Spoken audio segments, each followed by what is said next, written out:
Bienvenidos a un nuevo video. Yo soy Dana y hoy vamos a abrir un flexor que se llama Short Run. Y vamos a hacer su unboxing de este muñeco. Comenzamos. Lo primero que vamos a hacer es abrir esta caja para abrir el oso que tenemos. Ay, está bien gigante el oso. Pues sí, ya vieron. Es un oso. Solo que está un poco... Ya vemos un oso. Y está elástico, pero no lo voy a estirar tanto porque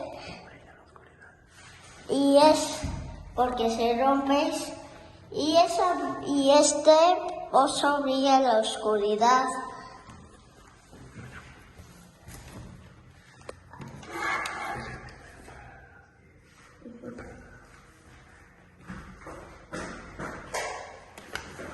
Entonces miren, brilla un poco, se va un poquito, pero lo vamos a tratar de empezar para que vean.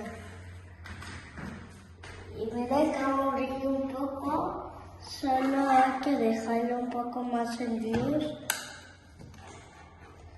porque con la luz va a ser más brilloso. Ahora sí yo empiezo y así. Wow. Le quede chulo. Lo vamos a ponerlo todo en el celular aquí para que se recargue todo su cuerpo. Vamos, este se llama Short Run y no tenemos este que se llama Ronobe. Se llama Ronobe. Y debes que coleccionar.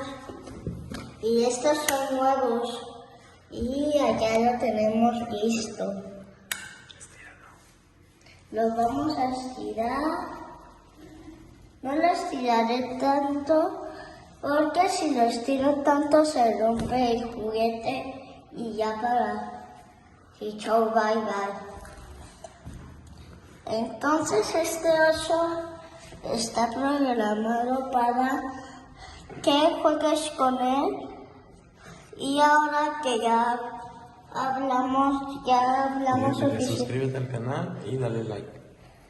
Ya como que ya tenemos el oso, toca esto. Dale like y suscríbete.